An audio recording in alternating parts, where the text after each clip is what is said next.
ये दोस्तों देखते हैं चुड़ैल के मिक्सर की कहानी। एक बार की बात है, सोनापुर नाम के गांव में एक चुड़ैल रहती थी। उस चुड़ैल के पास एक भूतिया मिक्सर था। चुड़ैल गांव के जवान खूबसूरत लड़कियों को पकड़कर उन्हें जान से मार देती थी और उनका मांस खाकर उनकी हड्डियों को अपने भूतिए मिक्सर में डालकर उसका पाउडर बना लेती थी। चुड़ैल उस पाउडर को अपने चेहरे पर लगाती थी, जिससे उसे शक्ति मिलती थी।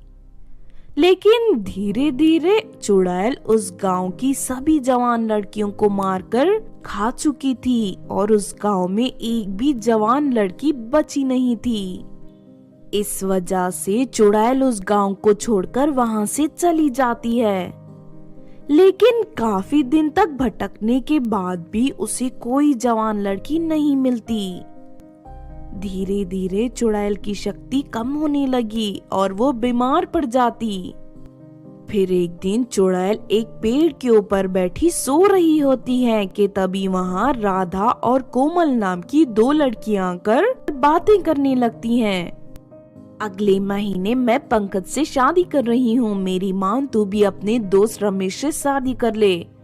रमेश बहुत अच्छा लड़का है।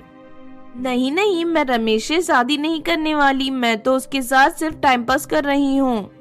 मैं तो किसी करोड़पति लड़के से शादी करूंगी और अपने ससुराल में रानी बनकर रहूंगी।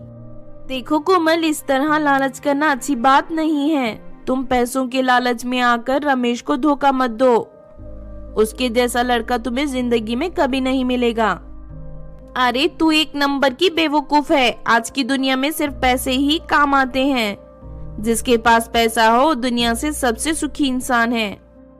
इतना कहकर कोमल वहां से चली जाती है।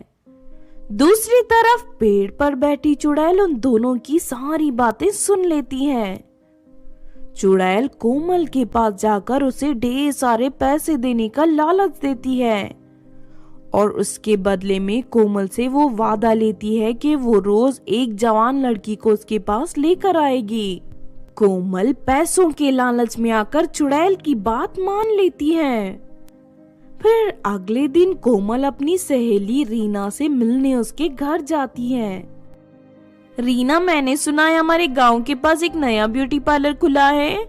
उस पार्लर को चलाने वाली औरत एक हफ्ते के लिए सभी लड़कियों को मुफ्त में मेकअप करके दे रही है। मैं अभी उस पार्लर में मेकअप करवाने जा रही हूँ, क्या तुम भी मेरे साथ चलोगी?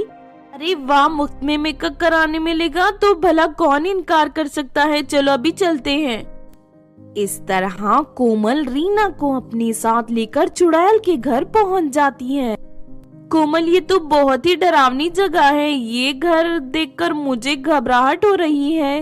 ये तो मुझे कहाँ लेकर आई हो? तुम चिंता मत करो, इस घर के अंदर चलते ही तुम्हें सब पता चल जाएगा। कोमल जैसे ही रीना को लेकर चुड़ैल के घर में दाखिल होती है कि तभी चुड़ैल रीना को पकड़कर बांध देती है और बदले में कोमल को कुछ पैसे देती है। ये देख रीना सारी बात समझ जाती है। तो तुमने पैसों की लालच में आकर इस चुड़ैल के साथ मेरा सौदा किया है। भगवान तुम्हें कभी माफ नहीं करेगा। चुप कर बेवकूफ लड़की, आज की दुनिया का भगवान ये पैसा है। मुझे ढेर सारे पैसे चाहिए। कोमल पैसे लेकर वहां से चली जाती है। फिर चुड़ैल रीना को मार कर खा जाती है और उसकी हड्डियों को अपनी भूतिया मिक्सर में डालकर पाउडर बना लेती है। इस तरह धीरे धीरे कोमल रोज एक किसी न किसी लड़की को बहला फुसलाकर उस चुड़ैल के पास ले जाया करती थी। धीरे धीरे कोमल के पास बहुत सारे पैसे जमा हो जाते हैं, लेकिन उसका लालच में कम नहीं होता और वो ज्यादा पैसों की लालच में भोली भाली मासूम लड़कियों को चुड़ैल के पास ले जाने लगती हैं। लेकिन कुछ समय बाद उस गांव की दूसरी लड़कियां कोमल पर शक हो जाता है। सुनो सुनीता, मुझे लगता है हमारे गांव की जितनी भी लड़कियां गायब हुई हैं, उसके पीछे इस कोमल का हाथ है। तुमने देखा नहीं, पहले ये गरीब हुआ करती थी लेकिन अब ये तो अमीरों की तरह रहने लगी है। सोचने वाली बात है कि अचानक इसके पास इतने पैसे कहाँ से आ गए।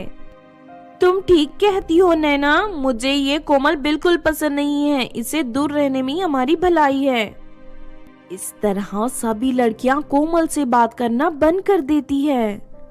फिर चुड़ैल के पास ले जाने के लिए कोमल को कोई लड़की नहीं मिलती। दूसरी तरफ लड़कियां ना मिलने की वजह से चुड़ैल को बहुत गुस्सा आता है। आप चिंता मत करिए चुड़ैल जी, मैं बहुत जल्द फिर से आपके पास जवान और खूबसूरत लड़कियां लाना शुरू कर दूंगी, बस मुझे कुछ दिन का मौका दीजिए। अब इन सब बातों का कोई फायदा नहीं है क्योंकि तुम्हारी असलियत सबको पता चल गई है। अब तुम्हारे साथ कोई लड़की नहीं आने वाली। लगता है कि मुझे किसी और लड़की को पैसे देकर ये काम करवाना पड़ेगा। अब तुम मेरी किसी काम की नहीं हो, इसीलिए मैं बाकी लड़कियों की तरह तुम्हें मारकर खा जाऊंगी। इतना कहकर चुड़ैल कोमल को बांध देती है। लगता है अब मैं नहीं बचूंगी, ये सब मेरी लालच की वजह से हुआ है। हे भगवान, मुझे माफ कर दो, मैंने लालच में आकर बहुत बड़ा गुनाह किया है। ये सोचकर कोमल रोने लगती है, लेकिन तभी खिड़की से रमेश अंदर दाखिल होता है और कोमल की रस्सियां खोल देता है। तभी वहां चुड़ैल आ जाती है। रमेश अपनी जेब से मिर्च पाउडर निकालकर चुड़ैल की आंख में डाल देता है। चुड़ैल की आंखों में तेज जलन शुरू हो जाती है और वो चिल्लाकर इधर उधर भागने लगती है। तभी रमेश चुड़ैल को पकड़कर उसे उसी भूतिया मिक्सर के अंदर डाल देता है और देखते ही देखते चुड़ैल का भर्ता बन जाता है और वो मर जाती है। उसके बाद कोमल रमेश से माफी मांगती है। रमेश कोमल को माफ कर देता है। फिर कुछ दिन बाद दोनों शादी कर लेते हैं और हंसी खुशी अपनी जिंदगी जीने लगते हैं। तो आपने देखा दोस्तों चुड़ैल के मिक्सर की कहानी। इस कहानी से हमें ये सीख मिलती है कि हमें लालच में पड़कर कभी कोई गलत काम नहीं करना चाहिए, क्योंकि बुरे कामों का अंजाम हमेशा बुरा ही होता है। अगर ये कहानी आपको अच्छी लगी हो तो जरूर लाइक करें और हमारे चैनल छोटू टीवी को सब्सक्राइब भी कर लें। और हाँ दोस्तों, हमें कमेंट करके जरूर बताना कि आपको कहानी कैसी लगी।